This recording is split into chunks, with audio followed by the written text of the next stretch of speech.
आज हम एक ऐसी घटना की तह तक जा रहे हैं जिसने हाल ही में सबको झकझोर दिया है। एयर इंडिया फ्लाइट 171 का हादसा। जी। ये भारत में पिछले एक दशक की सबसे भयानक विमान दुर्घटना बताई जा रही है। हाँ, बिल्कुल। हमारे पास इससे जुड़ा एक दस्तावेज भी है। जी। एयर इंडिया AI 171 दुर्घटना, एक त्रासदी। हाँ, और आज हम इसी के मुख्य बिंदुओं को समझने की कोशिश करेंगे। बिल्कुल। और देखिए, इस हादसे में एक ऐसा पहलू भी है जो अविश्वसनीय सा लगता है। हाँ, कि सिर्फ एक यात्री का जीवित बचना। एक यात्री। हाँ। हाँ, तो चलिए, ये जो जानकारी हमारे पास है, इसके आधार पर इस पूरी घटना को थोड़ा गहराई से समझते हैं। हाँ। तो ये फ्लाइट AI 171 ये बोइंग 787 ड्रीम लाइनर थी। 12 जून 2025 अहमदाबाद से लंदन जा रही थी। जी। और इसमें 230 यात्री थे और 12 क्रू सदस्य। लेकिन उड़ान भरने के कुछ ही देर बाद, टाइम था शायद करीब 1:38 बजे, है ना? हाँ, दोपहर का वक्त। हाँ, विमान नीचे आ गया और अहमदाबाद में ही मेघानी नगर में BJ मेडिकल कॉलेज हॉस्टल से टकरा गया। और ये टक्कर बहुत ही विनाशकारी थी। बहुत ज्यादा।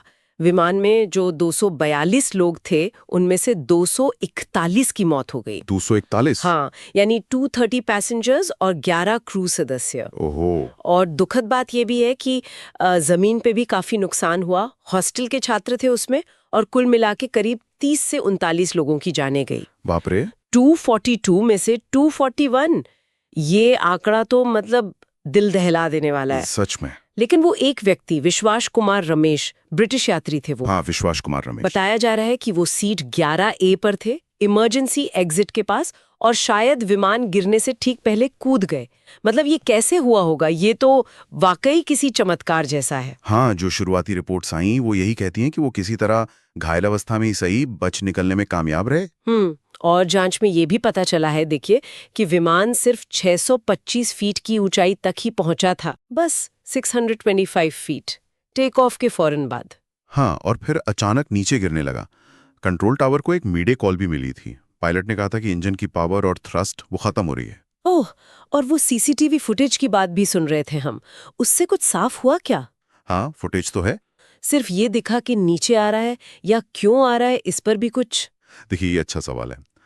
फुटेज से ये तो बिल्कुल साफ है कि टेक ऑफ के कोई 17 सेकंड बाद ही विमान बहुत तेजी से नीचे आने लगा। 17 सेकंड? जी।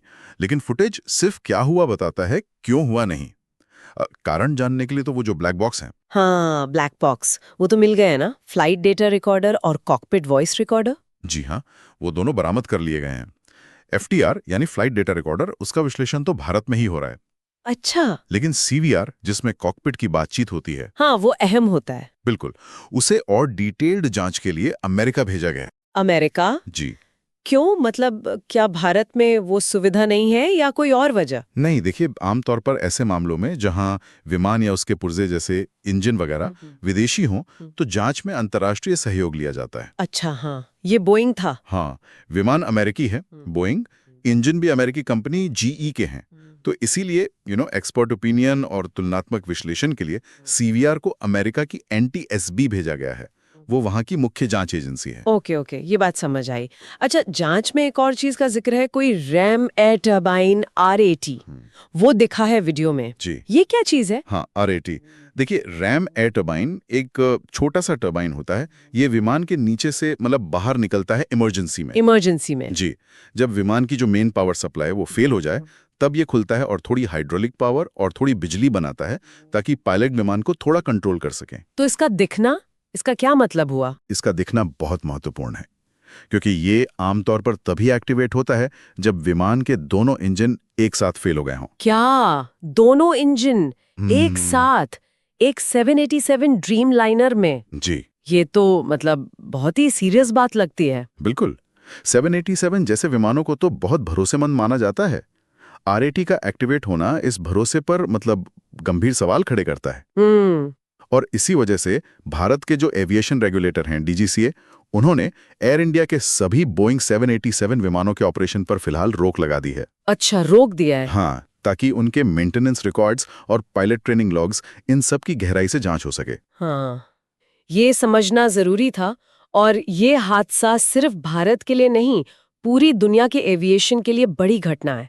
मैंने पढ़ा कि ये 787 ड्रीम लाइनर का पहला हल लॉस है। हाँ, सही पढ़ा आपने। हल लॉस का मतलब है कि विमान इतना डैमेज हो गया कि उसकी मरम्मत नहीं हो सकती, मतलब वो पूरी तरह नष्ट हो गया। अच्छा। और ये बोइंग 787 के इतिहास में ऐसा पहला मामला है। ओह। इसके चलते एयर इंडिया ने भी अपनी जो वाइड बॉडी फ्लाइट्स हैं उनमें करीब 15% की कटौती की है अस्थायी रूप से। अच्छा। और पूरे फ्लीट की सेफ्टी जांच कर रहे हैं वो लोग। इस जांच में कौन-कौन शामिल है वैसे? ये तो काफी बड़ा मामला लग रहा है। हाँ, है तो बड़ा। इसमें कई राष्ट्रीय और अंतर्राष्ट्रीय एजेंसियां शामिल हैं। भारत की तरफ से एयरक्राफ्ट एक्सीडेंट इन्वेस्टिगेशन ब्यूरो मतलब AAIB, जी। अमेरिका से NTSB और FAA जो उनका रेगुलेटर है, अच्छा। और साथ में विमान बनाने वाली कंपनी बोइंग और इंजन बनाने वाली कंपनी GE, उनके एक्सपर्ट्स भी मदद कर रहे हैं। फोकस किस पर है जांच का?